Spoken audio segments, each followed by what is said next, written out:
Oh, hello, weary travelers. Come on in. It looks like the bard is about to begin. I'll pour the ales over the stories, fables, and tales about the bards, battle axes, and bows taking out their ferocious foes. Just take a listen to the tales that we spin here at the Carriage Rest Inn.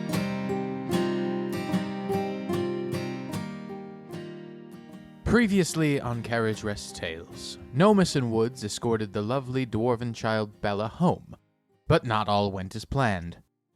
Nomus got a whiff of the past, only to be confronted by a creepy old man with an odd-looking brand and an equally disturbing disposition.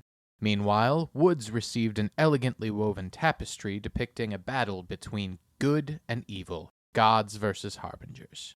To receive a gift is normally a pleasant thing, but this gift has only left Woods more confused and nervous, as she notices her goddess Lucha is among those dark gods on the tapestry, depicted doing battle with the Harbinger of Creation, the founder of the Order. Meanwhile, Benson took Vaso under his wing and gave him a private lesson in something called a soul taunt, allowing Vaso to use the light from within himself to attract Denoa toward him, freeing up his party to accomplish their own tasks. Back at base, the party's invited to a dinner party turned top chef, with Vaso unveiling his gift of cooking in a masterpiece chicken-on-egg sandwich. But the mood of the party turns somber as Amelia and Carmine reveal some of the tragic backstory of the beloved hero of Black Bay Harbor, Benson Hartman. What mysterious forces are at play? Will our adventurers gain new allies or foes? Are the heroes on the right side with the Order of Light? Find out now on this week's episode of Carriage Rest Tales. Welcome to another episode of Carriage Rest Tales. I'm your host and one-year Dungeon Master's Mike, and to my left we have... Hey everyone, this is Ryan. I'll be playing Nomus, the Tabaxi Bard. Hello everybody, this is Vaso. This is Nick. Please keep that. I want to redo that. No, just keep it. Hey everybody, this is Nick. I will be playing Vaso, the half-orc barbarian. Hey guys, it's Sam, and I play Woods, the Elven Ranger. And this is John, who can't come up with a funny way to say I'm the other DM this week. So what we're going to do is you guys all are going to level up to level 4. Woohoo! Which is quite exciting. Yay. Here at Carriage Rest Tales, we do double levels. So they were level 2. Instead of going to level 3, I always do 2 levels with my players so that we can see and get to those higher levels a little bit faster. That's why we like playing with Mike. So to do that and kind of explain how your characters are going to level up, what skills they're going to get, we're going to do interactions with different NPCs over a 2-month time period. So in the storyline, we're going to fast forward over a 2-month break while you guys are training up, talking to NPCs, doing your research, all those types of things. Nomus, you are having a jam session with Wallace again. He's on the drums, you are playing your lyre, and you finish up your set, and Wallace looks at you and he says, Nomus, my friend, I think it's about time we schedule a performance. You know, Wallace, I couldn't agree with you more, bud. I've been dying to get back on that stage and feel bad that I got my crew busted by Benson, but it was worth it, I think. A little running doesn't hurt anybody. He gives you a look like, hey, I had to run laps too that night. And he says, well, I think we've got our music down, certainly at this point, but I think there's a secondary aspect that we need to practice before we're really totally ready to perform. What's that? Our stagecraft. Stagecraft? Yes, you know, the enhancements that go along with the music so people enjoy the show more. Oh, like this? I'm going to cast, like, dancing lights around me? Like yes, visuals? Like that, but bigger. Bigger than that? I don't know if I can do bigger than that, Wallace. My friend, I think you can. Tell me, are you familiar with pyrotechnics? Never heard of it. It's, Actually, we had someone do, like, stage things with us. Her name was Gidget, but she would do, like, things with the stage to make it, I think, what you're talking about. Make it seem more grander. It could be. Well, I'm talking like little about controlled explosions, you know, like little pops, yes, bangs. like that. Yeah. I think there's a way that we can go beyond traditional pyrotechnics like fireworks and do something with our light. And as he says that, he just kind of like makes his hands glow a little bit. That's cool. How'd you do that? I've learned how to do it recently. I'm sure you've realized that when you use your light powers, sometimes there's a draining effect. It hurts a bit. Yeah, I learned that the hard way. Indeed. Well, I've been practicing a way to use the smallest amounts of light possible simply for visual effect, and I think I've come up with a way to create some visual effects without harming myself. And as he is holding his hands out, they start to glow brighter, and they, like, the light just begins to, like, emanate out. And then even just, like, a little bit of smoke starts coming out from them. And it's not, like, a huge effect right now, but it is just kind of this, like, really almost hypnotizing visual effect. Like a dried ice? Kinda, yeah. Like for like at concerts? And he says, "My friend, do you think this is something you could try?" Oh, I'm willing to give it a shot here, Wallace. What do I need to do?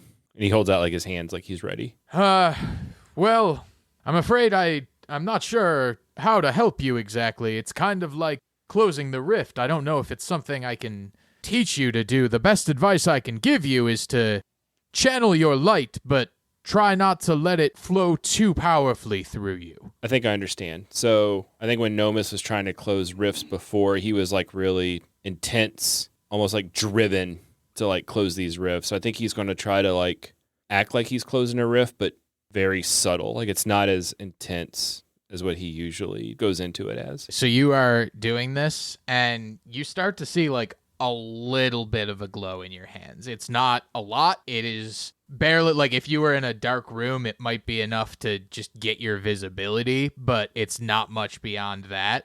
And you're kind of struggling to get anything more out of it than that. And Wallace says to you, I have an idea, Nomus. Can you try that? And can you strum your lyre at the same time? I mean, I can give it a shot. I can pat my head and rub my stomach too, maybe.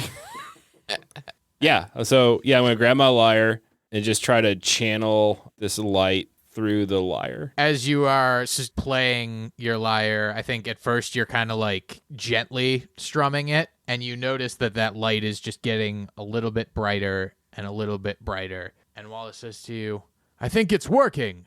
Nomus, give me a hard strum. Give me the most powerful thing you have. Like we're finishing our set and everything is coming to a climax on stage. Oh yeah, he's gonna like Pete Townsend this thing and like jump up in the air, claws out, just strumming really hard down on these strings. When you do metal. that, your hands get like real bright and your lyre starts to glow too. And it's still not quite there. And Wallace is like, that's much better. I'll tell you what, why don't we take our last song from the top, and when we get to the end of the song, you do that again. Got it. I'm ready. Nomus is All so right. excited. You guys I've never seen his fur glow before. Yep. You play the song that you were just playing, and you know that is like kind of your showstopper encore number. And as you build up to the last strum, before you're even there, your hands are starting to glow because you're almost feeling it like second nature at this point. And when you strum that last chord, that light like bursts out from you and into the air around you, and you've just learned the pyrotechnics spell. Sweet. Oh, this show is going to be a hit, Wallace. Indeed, I think it is.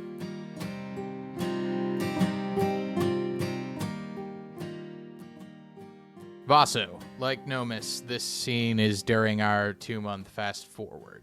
It is evening in the atrium, and for once you are eating dinner on your own at the moment. You have gotten a nice steak and potato dinner from Carmine, and you are sitting and enjoying it by yourself when Bonnie approaches your table. Hey, Vaso. Hi, Bonnie. How are you doing tonight? I'm good. Listen, I don't know if we've really had much of a chance to, like, hang out, like, just the two of us and, get to know each other. I was thinking, you grew up on a farm, right? Yeah, I sure did with my dad's farm. Did you ever go hunting? No, it was just farming only. My dad he didn't believe in violence, so our town had, it was basically half people were hunters and half the people were farmers. Or at least that's how we get our food. I see. And she actually looks a little bit disappointed when you say that. And she says, I was wondering if you wanted to go hunting with me tomorrow. Well, I've never done it, but yeah, I'll go. Okay, great. I just, with the rest of our classmates or recruits or however we want to think about them, I think you were the one that seemed like you would be most open to that. It's something I used to do when I was growing up near the perimeter, and I kind of wanted to do it again, and I wanted someone to go with me. Yeah, I'd be glad to go with you. What time are we leaving tomorrow? Early morning. How about just before dawn? Sounds like a plan. So fast forwarding to just before dawn the next morning, Bonnie is waiting for you outside of your room. And tell me, does she have to knock on your door to wake you up, or are you already up and ready to go? She definitely has to knock on my door because I'm not a morning person. Okay, so she knocks on the door, and you, I assume, kind of groggily get up and greet her. Yeah, I'll get up and I'll be like, just give me a minute, and then I had like all my stuff like laid out and ready to go the night before, so like I quickly put everything on and I come out the door and we head off. So as you're walking, you're both kind of quiet for a little bit. It is early morning, and you're both kind of taking in the pre-dawn sights and sounds. Everything's very quiet and very peaceful. And you wander your way out to some woods that are not our other character woods, but some forest that is nearby the base. And Bonnie has a bow and arrow, which is a little bit unusual because you've never seen her use one of those before. And what are you carrying for your hunting? I guess I didn't really think about this. I mean, I guess he stopped by the armory and picked up a couple of throwing axes.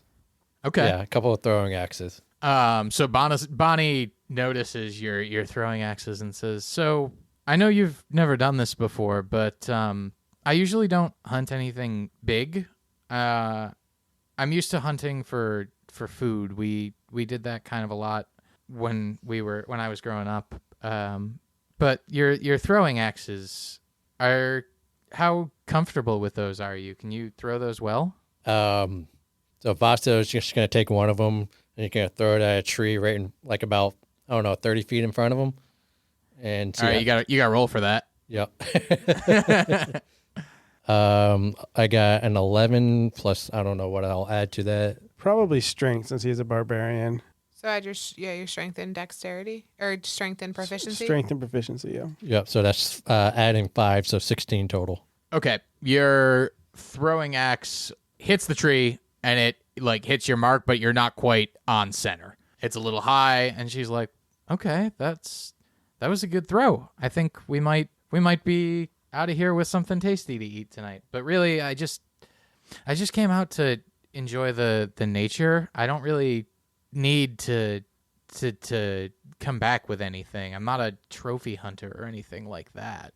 Okay. But anything we catch, we can bring back to Carmine, and he can cook up for us. I talked to him about it this time. He's okay with that. Yeah, sounds good. It's definitely nice to get out and, get the fresh air, change the scenery, for sure. Mm-hmm. So the two of you are in the forest, and you are taking care to be quiet so as not to scare off any of the animals. Bonnie a few times has noticed like a small rabbit or a squirrel or something, and you've kind of taken turns, her with the bow and arrow, you with the throwing axes, taking shots. But so far, none of you have actually gotten anything. At one point, though, you come up to sort of a like a cliff is the wrong word, but like a short cliff that's overlooking a big like clearing in the forest. And the two of you kind of come up to this cliff edge, and you're looking down at this clearing, and you see a pack of wolves who have kind of cornered a deer. And the deer is trying to like edge its way out of this clearing, but it keeps getting cut off by the other wolves. Then One of the wolves takes a step forward from the rest of the pack and growls and then just charges straight at the deer. And the deer jumps out of the way of that wolf and is immediately pounced on by the rest of them. At that moment, you make a connection with that wolf that led the charge, and you have discovered your totem path, or whatever it's called with your class feature. Nice. What's it called with the class? Path of Totem Warrior. So for the listeners, you want to explain what that does? Okay, so Path of the Totem Warrior is a spiritual journey as a barbarian accepts a spirit animal as guide, protector, and inspiration. In battle, your totem spirit fills you with supernatural might, adding magical fuel to your barbarian rage. Most barbarian tribes consider a totem animal to be kin to a particular clan. In such cases, it is unusual for an individual to have more than one totem animal spirit, though exceptions exist. And what does your wolf totem thing do? While you're raging, your friends have advantage on melee attack rolls against any creature within 5 feet of you that is hostile to you. The spirit of the wolf makes you a leader of hunters. So the spirit of that wolf who charged the deer really inspired you to make that connection and take the wolf as your spirit animal. Nice. I like that. The rest of your hunting journey is actually pretty uneventful. You do not end up with anything bagged to bring home, unfortunately, but that's okay because you and Bonnie have really just kind of enjoyed the experience. Like she said, she wasn't actually out to come back with anything, so she's not upset. I don't think you're upset that you're not bringing anything back because there's plenty of food back at the order, but you've had a pretty good morning and you did something different.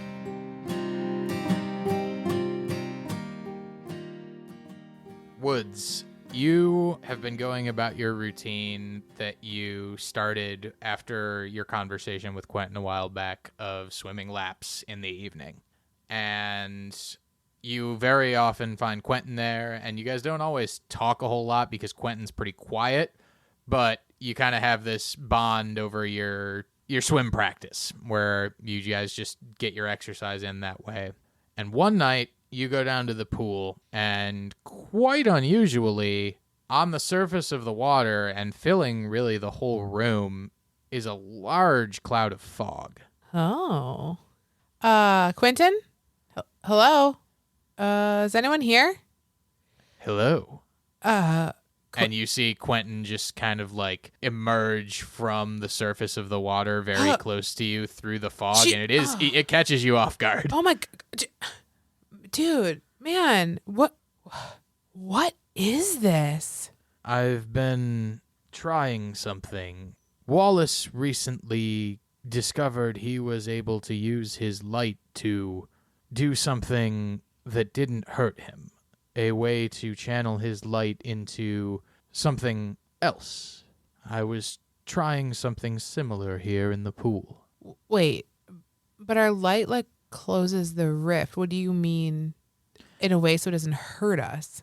Well, I'm sure you have felt when you have tried to close the rift the same thing that we all have, that there is a bit of burning pain and it takes energy away from us. It kind of feels good. Indeed. I know how you feel. So I can have that feeling and not hurt myself? Well, it's not quite the same. I don't have as good a handle on it as Wallace does right now. He seems to have... He can make light from his hands. Show me. She's just like, she is in on this. He says, well, you're looking at it. This is what you can do? I know, it's not much, but... But this is... I had no clue you were in here. I couldn't hear you until you were in front of me.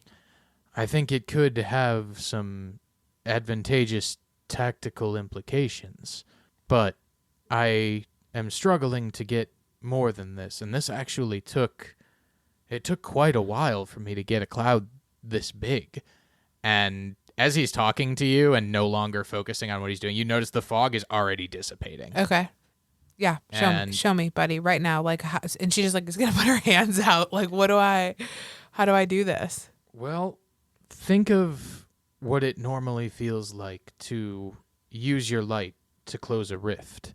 And how did Wallace explain it? Try to use the smallest amount possible. Okay.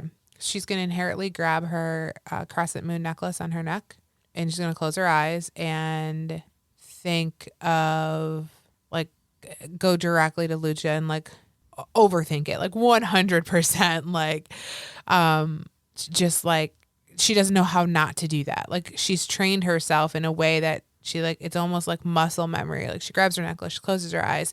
Mm-hmm. She instantly has these, like, conversations in her head. So that's what she starts to do. All right. So when you do that, this damage isn't going to stick because there's going to be a lot of time in between, but roll a D4.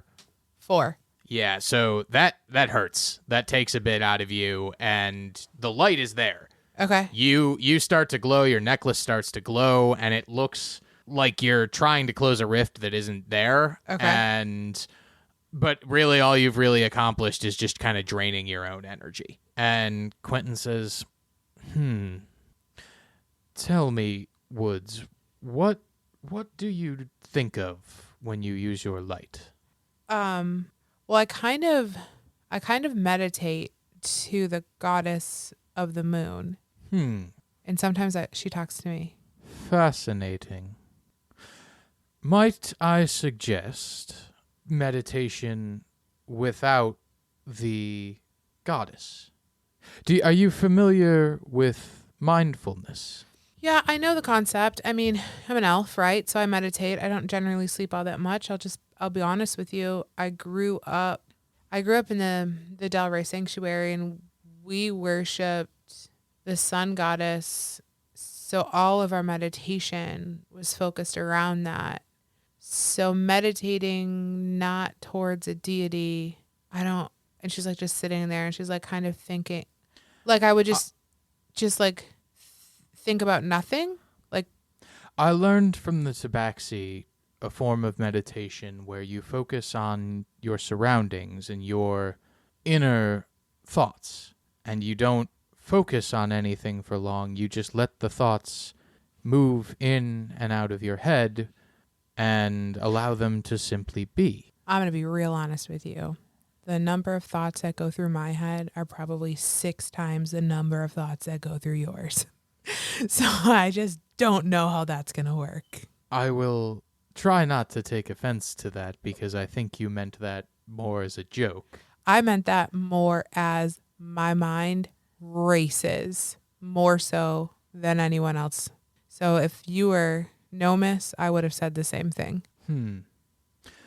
I think then that this practice may be even more beneficial to you. Try it for me, Woods. Try simply focusing on your breath. Okay. She's going to instinctively reach for her necklace, but stop. And she's not going to touch her necklace. And she's going to just kind of close her eyes and take a deep breath in. Good. You should feel your mind beginning to clear. Now, focus on the feeling that the light brings you. Try not to think about Lucha or Solpalor. Simply focus on the feeling of the light. And as you're doing that, your eyes are closed, so you don't see it, but Quentin sees that you're beginning to glow. And not like Nomis, who was glowing from his hands. Yours is kind of radiating out from your chest, kind of like close to where your necklace is. Okay. But the epicenter is not in the same spot. Okay. It's closer to your heart. Okay. And as that light begins to grow, you hear Quentin say, "That's good. Good. Now, envision the water. Picture it flowing, splashing, evaporating, condensing, falling as rain. She's going to go, and then it's fog. Yes, and before you even say that, the fog cloud has already begun to grow around you. And when you consciously recognize what he's getting at, almost instantaneously, the room is full of fog, like even more so than it was when you walked in. And she's going to open her eyes and be like she is shocked and also can't see her friend. Quentin? Yes, I'm here, Woods. I think I did it. I think you did, yes. This is wild. Remarkable. Oh, this is wild. I think Wallace may want to have a conversation with you. I think he has a performance in mind.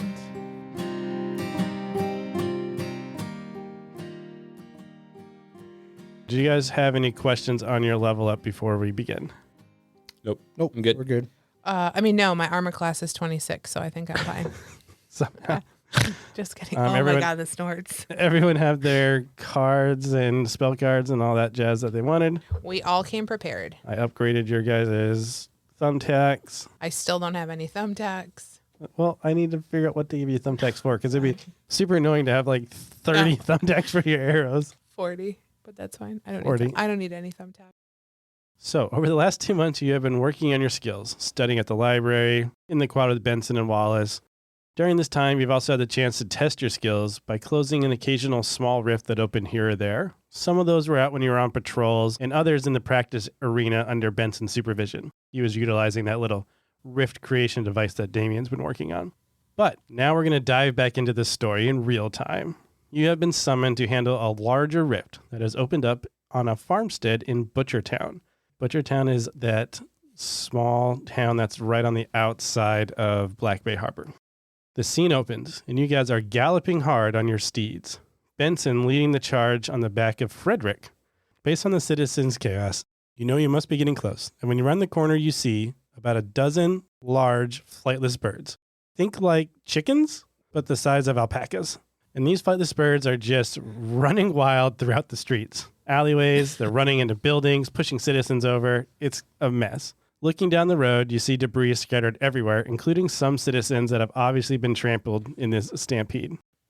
And this is where we're going to roll for initiative. All right, initiative. Ooh, I get to use my new dex. I'm gonna roll that again. 19. It landed weird. Oh, yeah. I've heard that one before. 6. 19. Who's keeping initiative? Yeah. Okay. So 19, 19, 6. And then Benson, you're going to run yourself. So what's your initiative?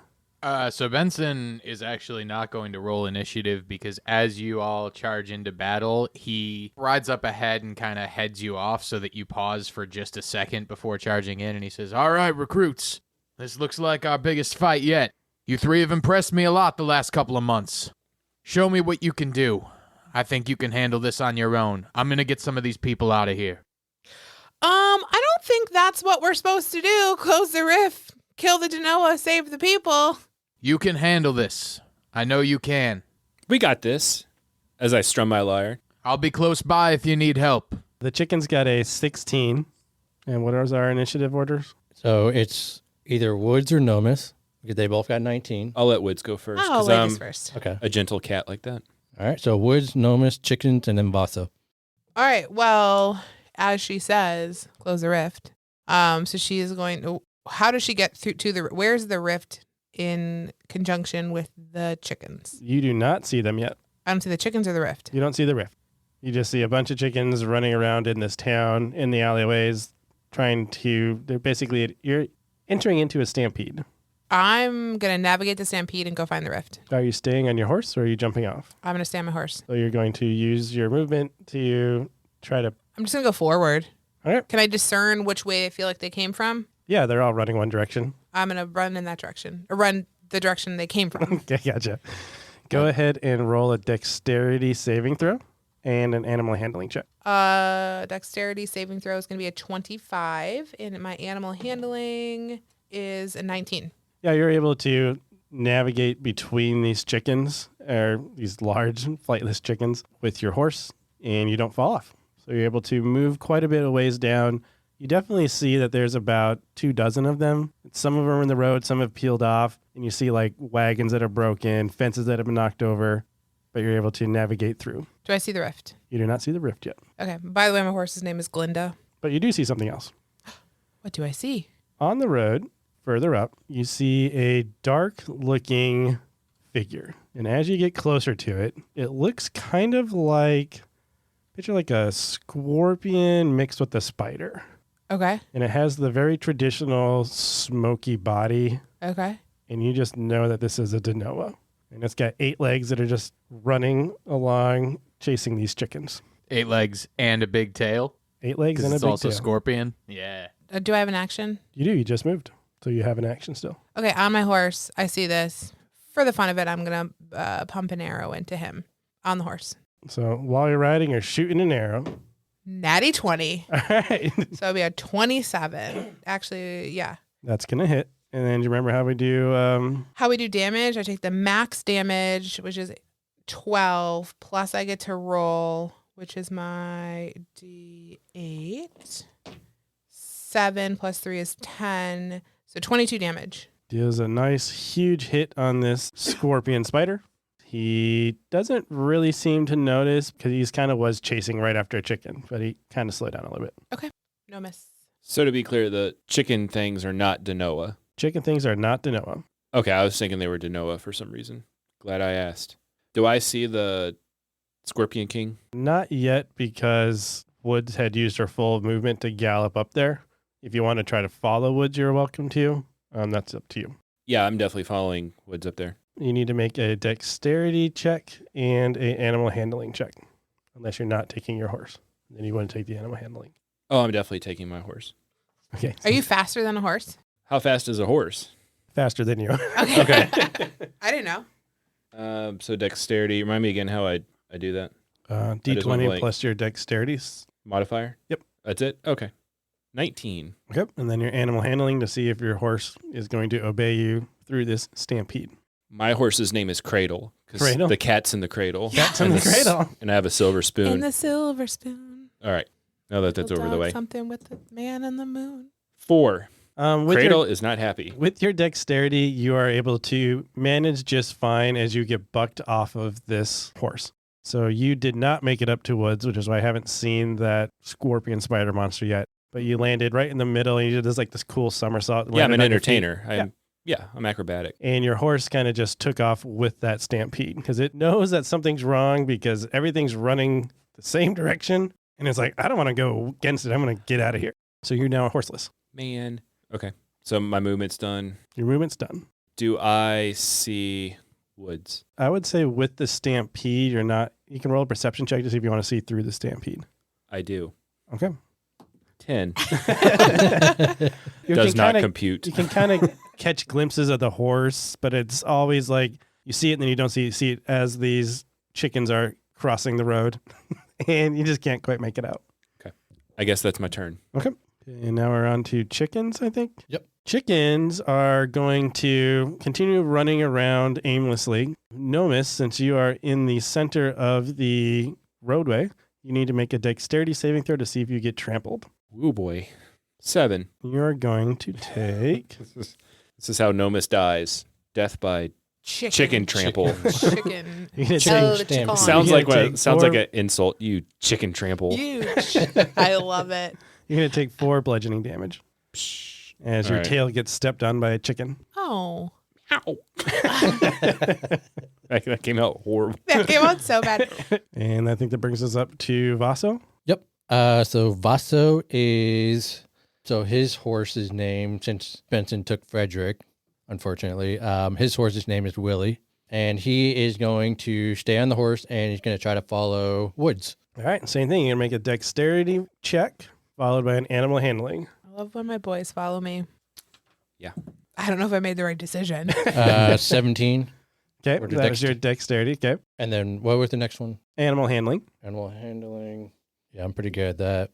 Oh, crit fail.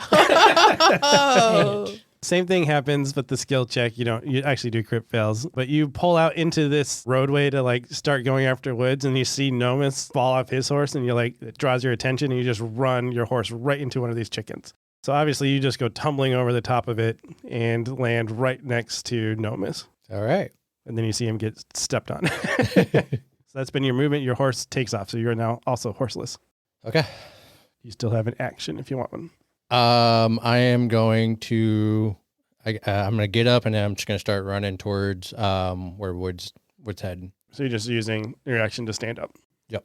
How do we know that these chickens aren't Danoa? So Danoa always have the same sort of dark, shadowy. Okay, the kind of glow in a dark way. Yeah. Like, Okay. oh, that's a dark glow Okay.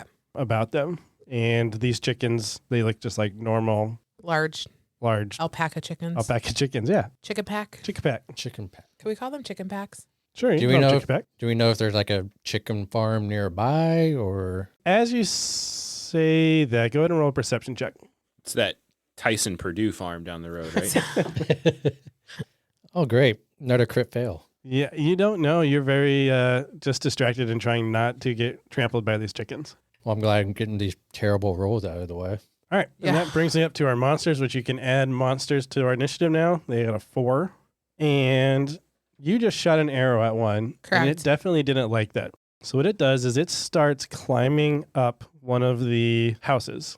Okay. With its 8 legs. It has spider climbability. So it starts climbing up it, but then it looks at you and it lets out a big breath weapon. But what happens when it does its breath weapon is a bunch of other little tiny Oh. versions of it Oh, no. Ew. come spewing out, and they are all going to attack you before they start running off in their own Are different we talking like directions. hundreds or just a couple? Picture hundreds. I'm just going to roll 4 and combine their Okay. damage together, just so we're not sitting here and having me roll dice over and over and over and over again, because that would be very annoying. Quality D&D. That's what that is. So we're going to do 4 bite attacks on you. I got an 8, a crit, a 9, and a 9. So I think I just hit you with one of them. Like a natty 20 you A had? natty 20. Yeah, that hits. The rest fail. You take 5 piercing damage and go ahead and roll a Constitution saving throw.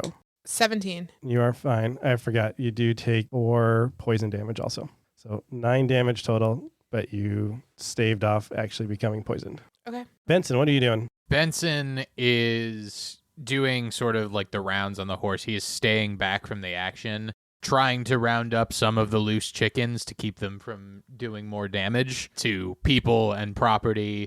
He is keeping an eye on the party as they are proceeding and does not look super inspired at the moment, but he's not interfering yet. Brings us back to the top of the order. You've got a bunch of swarms of little scorpion spiders on you. They're on me. Well, I had to bite you somehow. If I ride my horse really fast, will they come off? You could try that. I want to try that. And I want to give them like a good shake. Like, I want to see if I can get these things off of me. Ride with the wind, Glinda. All right. So another dex and animal handling. Correct.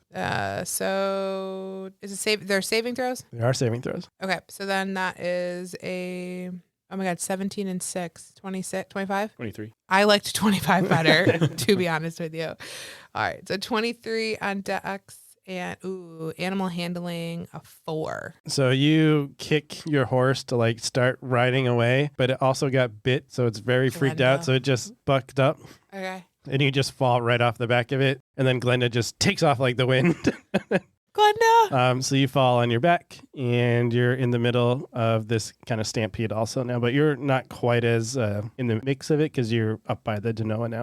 Do I still have an action or am I done? You still have an action. I'm going to shoot another arrow in this guy. He's going to have... I mean, as an action, can I physically pull the little Genoas off me? Yes, you can. Can I crush them with my hands? How little are they? I mean, yeah, they'd be small enough you could crush a couple of them. I want to do that. Go ahead and roll a d4 to see how many you crush. 4. So you're able to quickly crush the ones that are around you. Really, you're just like rolling around so that you just like get all of them because they were all over your body. Perfect. And I'm like, oh.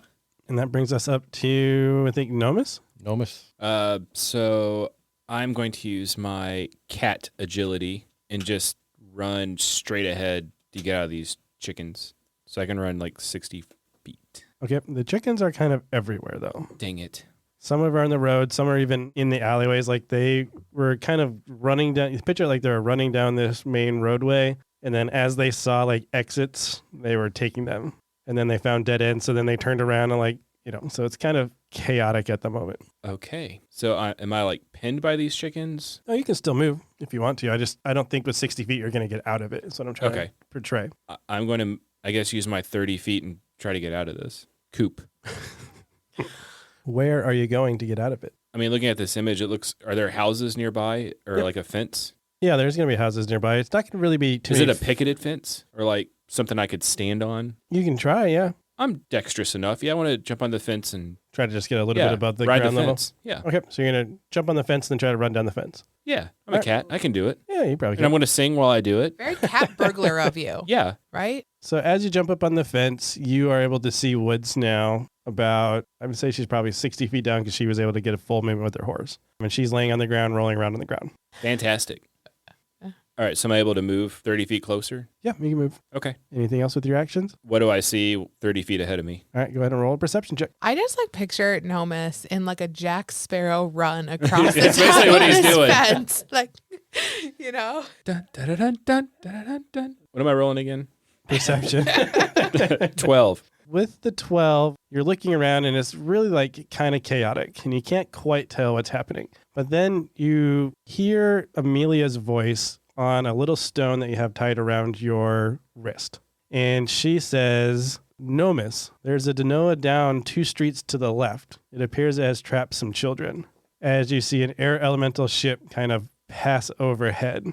And you recognize that Amelia has now caught up to you guys and she is providing aerial support. oh. Nice. We got like Dick Tracy watches. Correct. They're like fantasy walkie-talkies. They're called Stones of Sending. Okay. So can I use a bonus action to move an additional 30 feet or dash? Yep, you can use the dash ability as your action. Okay. And I want to go between the houses that Amelia said, like go to the left, So you go down Jump 2 off the streets, go to the fence. left. Okay. go down the street. And then what you'll see is there is a handful of children, and they have one of those big guys kind of looming over them, which you can't quite get to yet because you just moved all of your movement and stuff. But Yep. that's what you see. Okay. For next round. Cool. Chickens. Chickens are running around. Vaso, you actually see one just completely demolish that fence that Nomus was running on, but it was like right as Nomus was running, and then like jumped off and did like a somersault over it, and then the chicken just smashed into that fence. You are still kind of in the mix of it, so you need to roll a dexterity saving throw. 6 + 2 is 8. Cold dice today. Yeah. Cold is. I should have been a freaking bard. So you take 6 bludgeoning damage as you get slightly trampled by a large, what do we call them? Chipaka. A chipaka. All right, and that brings us up to Vaso's turn. All right, so Vaso, he takes that hit, and then he's going to use a dash to try to catch up to Woods. So you're just going to start running against this crowd of chickens? Yeah. All right, sounds good. Go ahead and roll a dexterity saving throw as you are just running down the roadway. Roll for chipaka. Roll for Chipaka. 2 + 2, and I'm gonna use inspiration. Yeah. All right. 20, natty 20. Nice. Yes. That is how that is supposed to work. See, Yeah, it's all about exactly. timing. You gotta be patient. I struggle with that. You know this, Nicholas. So as you're running through this crowd, you actually trip over a stone, but you're able to catch yourself. But then you realize, like, when you had like stumbled over, Chipaka had just like jumped right over you. So you would have been taken out by this thing, but you were able to successfully navigate it. And you get up to about 10 feet before Woods, who's laying on the ground because, again, her horse was a little bit faster than you're running. So that brings us up to our monsters. Monster that has already done its breath weapon. I need to roll to see if it gets it back. He does not. But it is going to continue crawling over the house into the alleyway behind it, so you guys can no longer see it because it's blocked by the house. Nomus, the one that you see, is going to continue to attack the children because it hasn't noticed you yet. And you see it kind of like grab onto this small elven child. But then this dwarf kind of comes in and just like starts wrestling with it. But you see that he really gets clipped pretty hard on one of his arms. And he's already starting to bleed a little bit, but he's not letting go of this child. And that's what the monsters are doing. My turn. Yes. Benson, actually. Benson, you doing anything? Benson's just off stage, taking care of the chaos that is not in your immediate vicinity. Do I know about this air elemental backup? You do. This airship backup? Yep. Do I know how to activate it? You just need to talk into the stone. Okay. I'm going to talk into the stone. Amelia, wood's down on the ground. Where you got a 20 on this rift? Rift looks like it's about 5 streets up on the right. There's a large farmstead. All right. Is there a capability for her to come overhead, drop something down, then I can just like loop on and her fly me over there? No. Okay. But I like the thought. We need to work on that. That's what I would like to bring over the next couple of months is that capability. Do I have a horse near me? Your horse has taken off. You have some. How big are these chipacas? How big are they? They are about the size of a alpaca. I'm going to jump on a chipaca and we're going to see if I can get us in that direction. All right. You are going to roll animal handling with disadvantage. What? The chipaca and I go way back. My people used to raise them. You're not selling. Oh. Yeah, I am. Oh, I'm nice. dropping a bead. You're dropping a bead. I'm Okay. dropping a bead. So you got to explain your history with chipacas. So I grew up in a mountainous community. And one of the things that the Delray Sanctuary is known for is the breeding of chipacas. So since a child, I have been around the chipaca. I know how to feed them, take care for them. I know every single way to ride it, mount, dismount. I am one with the chipaca, as you would say. So you're one with the chipaca. So you know that they are the main supplier of the beast wings. Yes, I'm well aware of this. So I know just how to handle them. So go ahead and roll your animal handling. I'll give you advantage because you used a bead. That's a 6. That's a 6. I'm like, that's missing a 1. That's a 6 with my, Roll we're going to advantage. roll again, and a 3. Glad you got advantage. All right. So that was you wanted animal handling or dexterity? Animal handling. That was 8. With your awesome history of working with these chipacas, you're able to mount onto this chipaca and you turn to Vaso and you're like, Vaso, we're going. And then it just freaks out because it sees that scorpion spider thing and it just starts running as you're looking at Vaso. So you just kind of somersault off the back of it. Then it is gone. All right. My next turn. I'm going to get back on one. So that was your action. That's my action. To try to jump on a alpaca. No, I'm just going to, I guess I'm just going to try to move towards another one. A nice, strong, steady one. I'm trying to pick one out of the crowd that I feel like. So you'll get advantage again? Is that what you're trying to say? Yeah, that's what I'm trying to say. Okay, sounds good. So that's what I'm going to spend my movement doing that. So in ready action. Okay, sounds So good. if a good one comes near me, I'm jumping on. Where do we go? Nomus. All right, so this scorpion thing has the child in its claw. So it has reached out and kind of bit it. It's got a long neck on it. And it was able to bite the child. But then you see this a middle-aged dwarf guy come running out. And he's got his arm around the elven child. And he's trying to open the jaws up. And he's just getting all sort of gnarly bit up and stuff. But he's not letting go of the kid. Okay.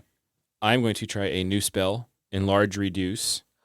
And I'm going to sing Tiny Dancer and try to shrink the scorpion thing. Okay, what does the scorpion have to do? Constitution saving throw. It got a 20 on its Constitution saving throw. Not a natural, but just a normal. I assume that's above your spell save DC. Yeah, it does nothing. It doesn't have any effect on a fail.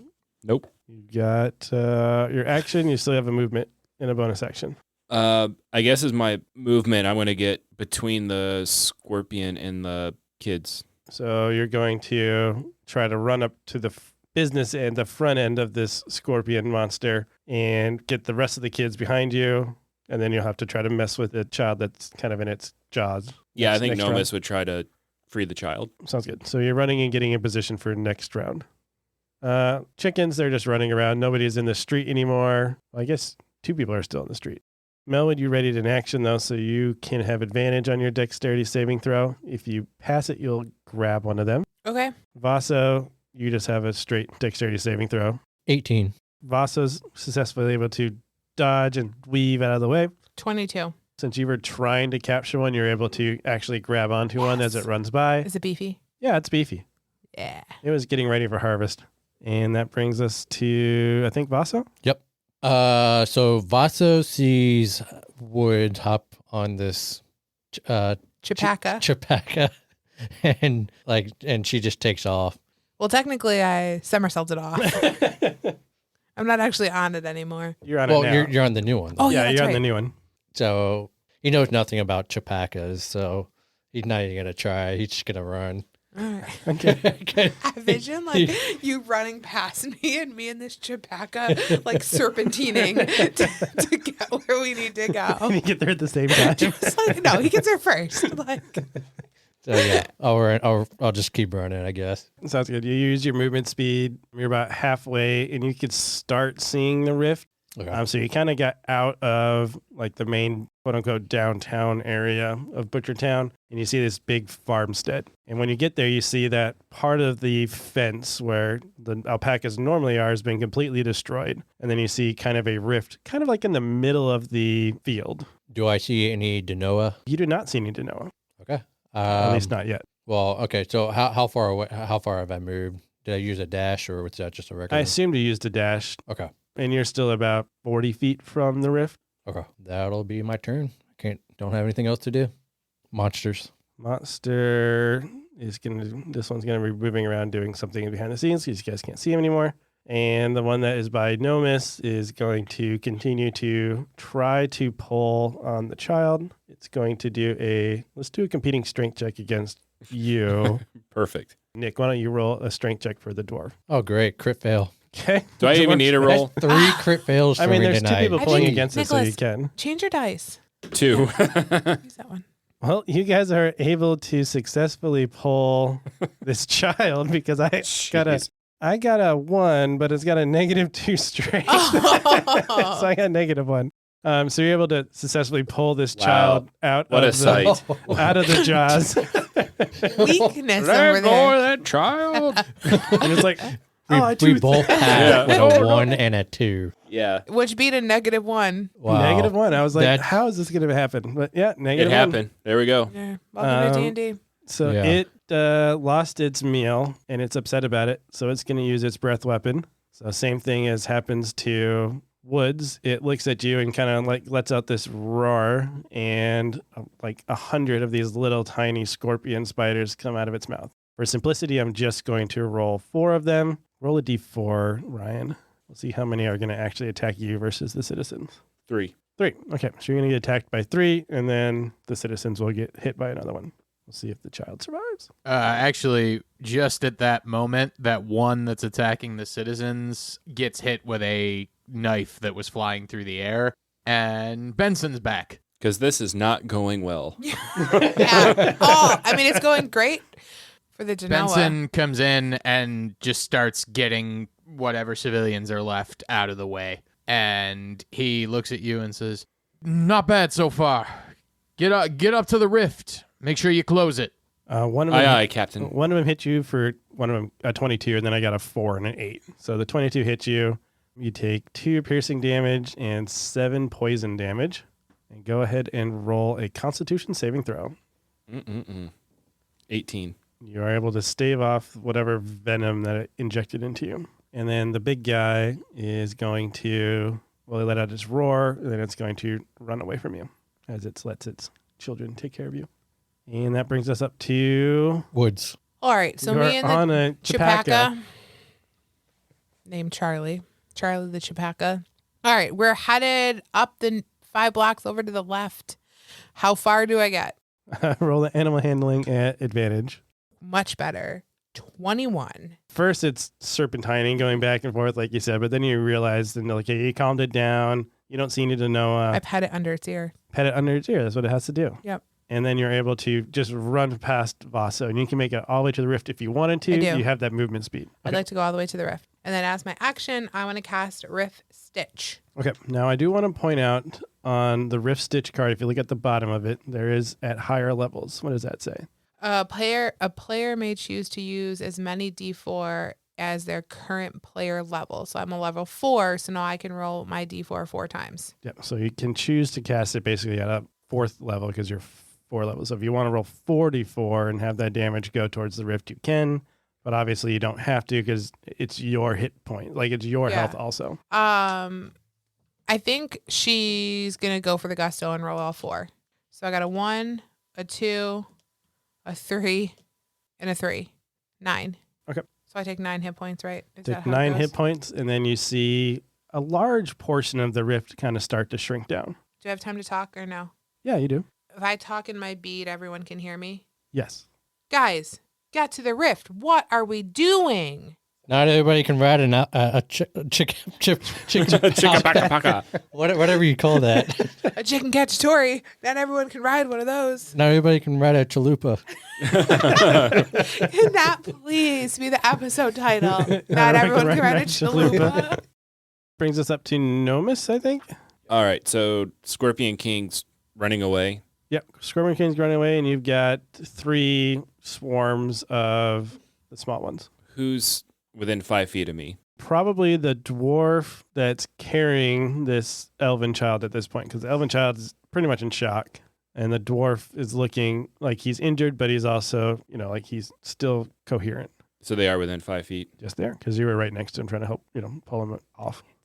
Can I stomp on these? Yeah, you can use your action to stomp them out. Same thing as Sam. Roll the d4 to see how many you're able to target. 2. So you're able to take out 2 of them. I'll say you were focusing on the ones that were on the citizens or closer to the citizens. Okay. And that's your action. So you still have a movement and a bonus action. I don't know. I don't think I can do much with a bonus action. I'm assuming the gruff dwarf can handle this small scorpion thing. I got a mission to do. As a reminder, they can't because they don't have the gift of light. Dang it. They can take damage, but they can't actually physically hurt them. Okay. So stomping was my action. Correct. I guess I'm going to make sure this other one doesn't get near him. How are you doing that? I guess I'm just going to get in front of it. All right. So you're going to stay focused with the citizens and protect them right now. Yes. Okay. Sounds good. Chickens are... You start seeing that Benson has started to kind of round up the chickens. He's still on Frederick. Chapakas. Sorry. Benson's gotten back on his horse, Frederick, and he's kind of rounding up the Chapakas. So Vato's going to continue going towards the rift. And once she gets... How far away was he? He's about 40 feet from it, so your movement speed would get you within 10 feet. Okay. Yeah, so he's going to get up really close, and then you're going to try to stitch the rift. All right, you haven't done it yet. I know, right? What is Vasa's thing? What is he doing to try to close this rift? He's just going to think about protecting, or he's going to think about, just protecting people. Like Okay. that's going to be like in his mind. It's like, I'm here to protect people. All right, so he's here to protect people. So you're like trying to do like this calming, like I'm going to protect my friends and all that, and like nothing's happening. And then eventually you just get frustrated and angry like a barbarian would, and you just start like shouting. Yeah. And then as you start feeling like that rage kind of boil up into you, that's like when you start to feel some of it coming out of you. Okay. So if you want, you can enter a rage. Yeah. What are you doing down there? I'm giving him the Rift Stitch ability. Oh. Because I haven't done it yet. What are all those other things you have? Or my light shield and my soul taunt. Yeah, he's got other ones. Wow, I feel left out. I don't even have any pins, okay? So same thing. You're not in a rage, quote unquote, like the D&D rage, but it's that same type of feeling like you're starting to get angry and worked up and you just want this rift to close. And then that's kind of like, like Okay. I just picture So you just get kind of angry. Yeah, I picture you like It's a riff rage. rift rage, yeah, Rift rage, screaming at it, and then it's like scared of you, basically. All right. It's going to take the full action like normal the first time you learn how to do it, Okay. and I'm going to let you roll 1d4 because it's the first time you've casted it, so you haven't quite figured out how to tap into your life force yet. 1. Well, you close it a little bit. I take 1 damage. You take 1 damage. And that brings us up to my scorpion spiders. The little one's going to attack Nomus, the little swarm. 21 to hit, I assume hits. Yep. 3 piercing damage and 8 poison damage. Go ahead and roll a Constitution saving throw. Novus isn't looking too great. Well, is dilly-dallying back there? Look, I may dilly, but I never dally. Okay? What am I doing? You keep distracting me. I'm about to roll stuff. 13. Feel that poison kind of enter your body, but you're able to stave it off. And What would you do if poison enters your body? I don't know. I just pictured you would shiver. But I'm so happy this is just a podcast. Melwood You see, since Vaso is now focused on the rift, and you're a little bit more proficient at it, you see that the one that you had shot has started seeing you guys closing the rift, and it is now charging at you guys, but it's still quite a ways away, but it's moving in your direction. Okay, I'm still going to close the rift. That's fine. I was just letting you know that enemy is closing in on you guys. Okay, I'm going to give it kind of a side eye, and I'm going to whisper in my bracelet. A little backup would be great. And then I'm going to concentrate again, holding my necklace at the rift. Okay. How many dice you rolling? I'm going to roll all 4, and I got a 4, a 4, a 1, and a 3. So 12. The rift does stitch closed, so you're able to successfully close the rift. Okay. Sorry. Just counting all my hit points. She just keeps trying to solo these rifts. She's going to drop to her knees. Okay, is she unconscious or no? She's very conscious, Okay. but she's just exhausted. Sounds good. Take no other action. Can I check in for a second and ask you can. what monsters are still on the battlefield? We have one of the large scorpion spiders that has noticed the rift was getting close, so it's charging Vaso and Woods up in the farmstead. We have another scorpion spider, a big boy, that is wandering around, and you can hear citizens screaming in terror. And then there's one little swarm that is attacking Nomus. Okay. I think at this point, Benson has engaged with the bigger, the one that's currently unattended, the scorpion spider. Yep, sounds good. The bigger one that's kind of running around and causing havoc. And he is keeping it busy so that it's minimizing damage going on. Nomus. So as I recall, maybe I'm wrong, when the rift closes, do the Denoa get weaker? Yes, so you would notice. Do what I know, yeah. You would know from the last 2 months as you guys are like training and trying things out and practicing rifts that one of the reasons you want to close the rift first is because once that like rip and fabric is closed, they start losing vitality. Like you can see that they actually get pained when that rift gets closed. Cool. Do I get a sense that the rift's closed? Do I know that enough by looking at the Denoa? Like, do I see them getting weaker? I would say at this point you wouldn't because, again, even though we're going in order, everything's kind of happening at the same time. So Okay. Woods had just closed the rift. You can't see that. It wouldn't have had enough time to really react, if that makes sense. Yep. Nope. Perfect. So I guess I'm going to stomp out these last spider wing scorpion things. Okay. As your action, you're going to stomp them out. And then run to where we were originally headed. If I can dash, that would be cool, or use my feline agility. Okay. Just run 60 feet towards where we were originally going. So you run back out of the alley and you make like a sliding turn into the main street and you start running. And after you were running for a while, you realize, oh, the Chapakas are not really here anymore. And then you look back around and you see like Frederick is just like running by himself at this point because Benson's engaged in battle. So you just see this lone horse. Actually, I realized that Benson was in the middle of rounding up the Chapakas when he engaged with that monster.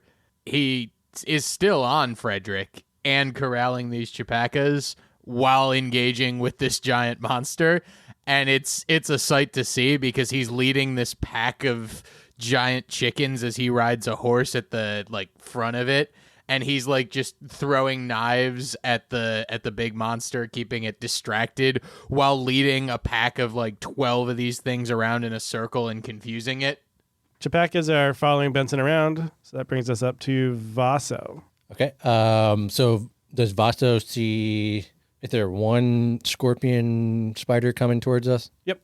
And how far away is it? It's probably about 30 feet. You probably would close the distance because it's running at you. If you wanted to run at it, you'd make it in time. Okay. And I see that Wood, is he going after me or Wood, or do I know? You guys are both kind of next to each other. Okay. All right. Yeah. So I'm just gonna charge right at him and just when I get into distance, I'm gonna swing my axe at him. All right, go ahead. Which I'm by the way, I'm using an axe now. All right. Like a, You know, like a lumberjack axe or like a great axe? great axe. Ooh. I'm stepping it up. Fancy. All right, go ahead and roll your attack. 16 plus 5 is 21. That hits. And then I roll a 1d12. Wow. Yeah. He is a barbarian. 4 plus He's 3. a skinny barbarian. Yeah. 7 total damage. Okay. So you like do this run up to it and you just chop off one of its legs, and it's got 7 more, so it's fine. And in response, since it's its turn, it is going to try to bite you once, and then it's going to hit you with one of its other claws. A non-natural 20 for the bite, I assume hits. Yep. So you take 4 piercing damage and 12 poison damage. And go ahead and roll a Constitution saving throw. 19. All right. And you feel that venom kind of enter your body, but you're able to push it off just like everyone else has. And then its claw kind of just hits you because you chopped off one of its legs and the other one's right there, and it just backhands you. It's going to hit you because it rolled a 21, and you take 6 bludgeoning damage as you get kind of knocked back a bit. And that's its turn. I think we're up to Woods. Okay. Vaso is between me and this scorpion situation. Correct. I am going to retreat. Is there a house or I'd like to take cover, but I would like to be within 120 feet. Yeah, you'd be able to find, you're in a farmstead and there's the farmhouse. Okay. And you're able to like kind of peek around like the deck so you can look out and you can shoot from cover. That's what I'd like to do. I'd like to go there and then I would like to shoot from cover. Go ahead and roll your attack. 10 to hit. That misses. Okay. You hit it, but it just bounces off of its scaly armor shell. And then I'm going to return to cover. Alpacas are running around, but they're fine under Benson, so no miss. Do I see the big scorpion thing? Yep, you see it in the distance. How far away? It took you guys a full dash to get there, so you're still probably 60 feet away. Okay. I'm going to move like 10 feet closer and cast Dissonant Whispers. All right, and I have to roll something. It needs Wisdom saving throw, and I'm just going to do it as a level 1. Okay. Make that clear. 4. It failed, so it takes 3d6 psychic damage. That is not a d6. That is not a d6. It's like you're only rolling 2 dice. 7 and 5, so 12 damage. And it says it must immediately use its reaction, if available, to move as far as its speed allows away from you. Okay. Woods, you shoot your arrow and it bounces off its shell and kind of like goes up in the air, and you're like, I missed it. And then it just falls down dead as the Dissonant Whispers took the last of its health. So we have cleared our combat. What happens as soon as the monsters are clear of the battlefield?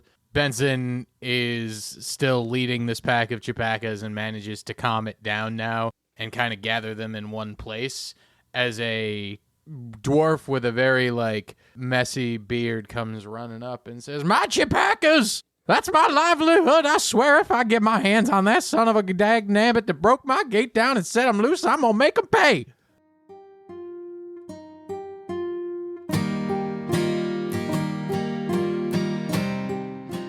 Alas, the bard is needing a break, so I, your humble innkeeper, shall give a few announcements.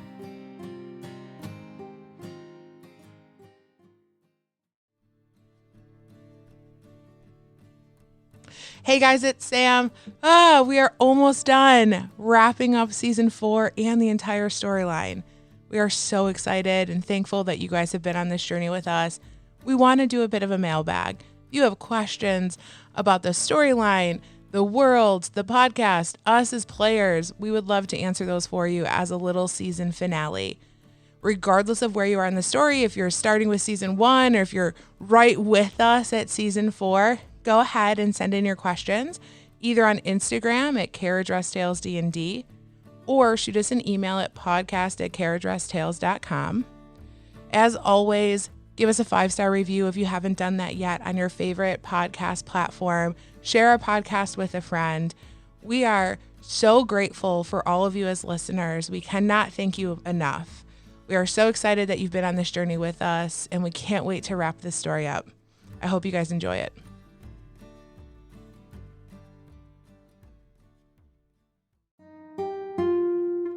Great! It appears the bard is back and ready to continue his tale. So you guys have successfully closed the rift, and Woods, Nomis, and Vaso, you guys are standing in a field that is a farmstead. About 3 sections, like 3 8-foot sections of the fence have just been obliterated by what you assume is some sort of stampede or the Denoa or something like that. And then you see Benson with Frederick just galloping on down the main road with a series of chapakas behind him. So I'm going to go out and by where the fences got knocked over, and I'm going to kind of help guide the chapakas in, cattle or whatever you call it in to Shepherd. Yeah, shepherd them in. Yeah, I'm going to try to Pied Piper them in with my music. How are you doing that? Like skipping, playing, trying to, Make noise so they don't go towards you, but another direction? Okay. Absolutely.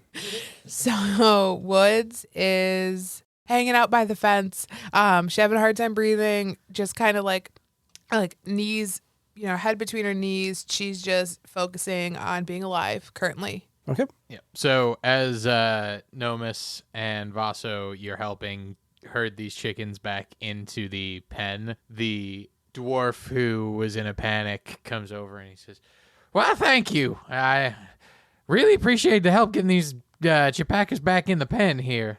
Did you say someone broke your fence? Yes, someone did. That's what started all this nonsense. Who broke it? Do you know? I don't know, but if I find out, I don't know what I'm gonna do. You seem to take delight in maybe not knowing what you're going to do. Oh, it's not delight. These things are my livelihood. These things are worth a lot of money. I just, if I find out who tried to come after my livelihood, if it was one of my rival farmers, let's just say I've thought of some other ways I could get rival farmers back if they ever chose to take a shot against me. Why do you have rival farmers? What's the Chapaka game is a competitive market. I had no idea. I got the best Chapakas for Chapaka wings in the city. Do you supply the Heavenly Cloud with their wings and such? Heaven's Cloud? I think they're on my list of buyers. I mean, they were tasty. I had them there. They were tasty. Oh, good. Yeah, if those were mine, they're the best in the city. Sorry, what was your name? Norgil. Norgil. Nice to meet you. Nice to meet you too. Now let's see if we can get this fence patched up so they don't escape again. Yeah, luckily my friend Vaso here is excellent constructor of fences. Vaso's gonna be like, I am. You grew up on a farm, right? You know something about fences. Okay, yeah, I guess so. Mending fences. Yeah. So Vaso's gonna try to mend the fence. Which should I roll? Yeah, let's do. I'm thinking either history or survival, whichever one you want. You're either remembering the skills you grew up with, or you're trying to work them now. Let's do a history check. Okay. I rolled a 3 + 1 was a 4.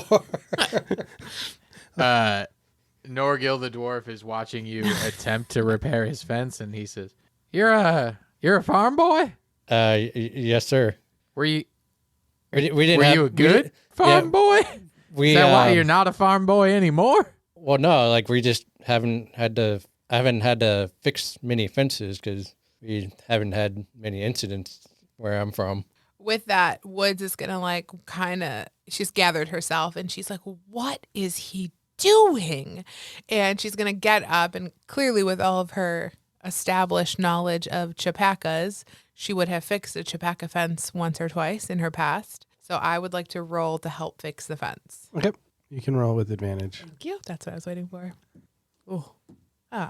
What was I rolling? History. 14. You will be able to help Vaso, and you realize he was trying to put the fence together with pieces that had just been broken, so they're way too short. And you see that he has a stack of wood designed to be able to repair fences. So you grab stuff and you start working through repairing the fence. Two of you that are helping to repair the fence, roll perception for me. 22. 19. Okay, you both notice as you're repairing the fence that there is some burnt scraps of paper and cardboard on the ground near where the fence is broken. Huh. And they're kind of colorful, and they're just in little pieces, and they're singed around the edges. Do we feel like the fence was it was an explosion, a little bomb that went off? No, because none of the fence is burned. Huh. So it's like singed cardboard and paper. Is that what we said? Mm-hmm. Just little tiny bits of it, just like on the ground, kind confetti? of near where the fence is broken. What? Like confetti. Kinda. Okay, like big confetti. Do we know if that's like that confetti is from like the Denoa, or is it something completely different? I would say you would know it's not from the Denoa, Okay. or you wouldn't think that because from your guys' perspective, the Denoa have always been like that black, misty. They don't have color to them. Yeah, you didn't notice fire at all during this whole combat. What is this guy's name again? Norgil. Norgil. Hey, Norgil. Do you know what this is? And she's gonna pick up a piece. He takes it in his hand and he stares at it for a minute, and then he kind of like holds it up to his nose and gives it a sniff. He says, "I think this is what they used to start the stampede. It's a firecracker." Oh, interesting. Where was the rift compared to where the stampede is? Where the fenced alpaca pack? The rift was in the field. Okay, so the rift was in the field. So the rift happened, and then which I would assume would cause a stampede, which they broke the fence. According to Norgil, who just described it, the Chipacas escaped before the rift was there. Where are your rival Chickpaca farmers at? Like, who are they? We all raise our livestock out here in Butchertown on the outskirts of the city. Neighbors up the road a bit, they raise Chipacas too. They're the Riley clan. Have you had situations like this before where they try to impede on your Chipaca raising? To be honest, no. It's always been more of a friendly competition. I'm just worried that they've decided to escalate to the next step. I don't think, with all due respect, I don't think this is them. Hey, Benson. Yes. What do we know comes out of the rift? I mean, besides the Denoa, you mean? Yeah. Besides the Denoa, could there be like humanoid intelligent figures that are on the other side of the rift? He stops before he answers you immediately because you see on his face that he actually doesn't seem sure of the answer to that. And he says, "Well, personally, myself, I've never seen anything come out of a rift other than a Denoa, but there is a lot that we don't know about Dorma. I've been there myself, and, well, I've never seen much there other than just Denoa of various shapes and sizes. And, yeah, theoretically it is possible, but it's not something I've seen myself." Because I think one or two things could have happened. One, somebody else maybe walking down the street or you saw that there was a rift open and wanted to save your Chipacas, so they lit this firecracker and the fence exploded so they could get out, saving them. Or two, something more intelligent came out of the rift and blew your fence up to walk through it. Interesting theory. She's gonna look at her compatriots like why would the intelligent being blow up the fence? I don't know. That doesn't really make sense. I think somebody. I mean, if he's saying that, if Norgil is saying that the fence was blown up before the rift, then But is it just how would then either somebody And what came somebody first, yeah the chicken or the rift? Yeah, so like, why is it just a coincidence then that the rift just happened at the same time? They have to be connected. it's either a coincidence or somebody knew the rift is coming. Somebody opened the rift. Can you? And she looks at Benson. Can you open the rift? Like, can someone on this side open a rift? Not without that device that Damien's used that we tested. I mean, that we know of, right? There could be some sort of dark magic or something that we're unaware of. He doesn't verbally answer that, but he gets a very troubled look on his face when you say that. Is there anyone in town that sells these firecrackers, or have you seen them before? Benson actually answers that, and he says, They're actually pretty common around this time of year. The festival's coming up, and they use them. It's part of the festival, you know. They're fireworks, and you know, not the little kids, obviously, but the kids play with them, and It is a pretty common thing to find in the city this time of year. So some kids could be just playing pranks on this guy and, scaring these alpaca at the same time a rift open up. I just feel like that's so coincidental. Or is there any rhyme or reason why rifts open? Like, is there usually like a catalyst that you've seen? Like, is there something on this side that triggers a rift opening? As you guys, Anybody? Yep, go ahead. Final Mike. Jeopardy. I was going to say, as you guys are having this conversation, Amelia's airship starts. You hear like the hover of Amelia's airship, and she lands, and 3 horses kind of like start trotting off. She's like, I finally rounded up your guys' horses. I guess next time maybe keep them? Sure, we'll work on that. Thanks. That's a Captain great idea. Obvious. I like that. I'm going to keep that in mind Hey. next time. When we get Thanks. back, I got some ideas about this ship. Okay, well, about back. How about instead you guys come with me and help me with something at home? What's home? The order. Oh, no, at my Graham's house. She's still having trouble with these vegetables, and now some chickens are missing too. Not big ones like these guys, but, your normal-sized chickens. And I could really use a hand. I'm going to look at Benson. Benson, I'll look you- at Benson. Are we Dismissed. good here? Do you want us to stick around and do anything? No, you 3 did fine work today. Whatever Amelia needs, you help her out. I'll get your horses back to base and get our farmer friend here all sorted out this afternoon. Are you sure, Benson? I only need them for maybe a couple of days. Yes, Amelia, that's fine. These recruits have earned a little R&R. Oh, that's fantastic. I haven't had anyone come to Graham's house in such a long time. She's going to be so excited. Okay. Well, I mean, I guess I guess we're going on the airship. Woods is a little upset, kind of, just because like she felt like they were kind of onto something big, and now they're getting pulled away from it. But it is what it is. Are you not ready to leave yet? I mean, I guess we're just speculating at this point, so we can continue to do that on the ship. I mean, I guess we got some things to follow up on. Yeah. Like Afterwards. maybe look into the other Riley farm. Mm-hmm. Look into more like maybe what causes the rifts to open. Like, is there a connection? Yeah. Like maybe I'll tell you what. While you're gone, I'll pass this information on to Damien and see if he knows anything. Sounds good. All right. So Amelia, she's gonna like put her hand, I guess, on her shoulder. Shoulder, yeah. And she's like significantly shorter than I Yeah, am. she's a halfling. Yeah. Let's talk about this ship. Or is she a gnome? No. She's a gnome. She's a gnome. I assume she has a pointy hat. That's probably very stereotypical It of is. me. We all have pointy hats. I'm so sorry. Yes. And the Loxodon don't all make trumpet sounds with their trunks. Wallace here, he says from the boat. This is my idea. Okay. The ship. Can we on the bottom make some sort of mechanism where a rope or a net comes out, so when you're flying around up there, you could drop it, we could grab it, and you can move us quickly. But then what if the rope gets, tangled on something? I don't want my ship to crash. I mean, like pull us up, or we could cut the. I don't know. I'm just spitballing here. You want to cut the rope when you're hanging onto it? I think maybe. I mean, we could ask Damien. Maybe he has some ideas. Oh, Damien.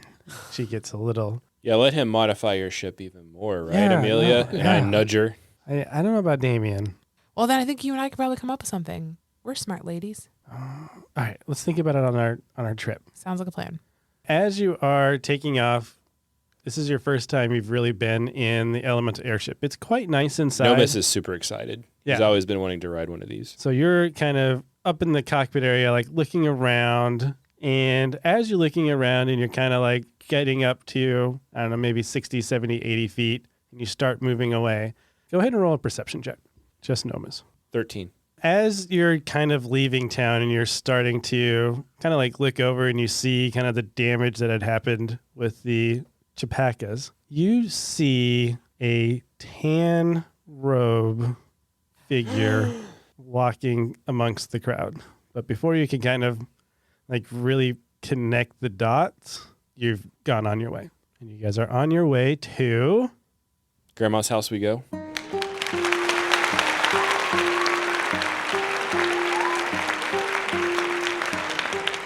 So the bard's tale has come to a close. Ah, what a splendid crowd you have been.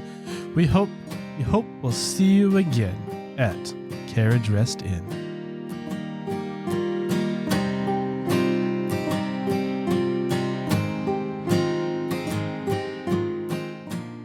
Hey guys, thanks for hanging out and catching up with us. So this is my favorite part of the podcast, where we get to kind of go around the room and just a little glimpse into our lives, maybe outside of the podcast. So today's question is going to be, what is your all-time favorite food? And state what it is. And then if you had the option, you either have to eat it every single day for the rest of your life or give it up forever. Those are your choices. This is totally an unfair question for me because I'm vegan, been vegan for like 2.5 years. So It's not. I love salmon, obviously. And I think the first time I met Sam, she made Berjol, which is John knows about Berjol. meat wrapped over an egg with marinara sauce. Fantastic. That doesn't get you out of answering the question. Oh, sorry.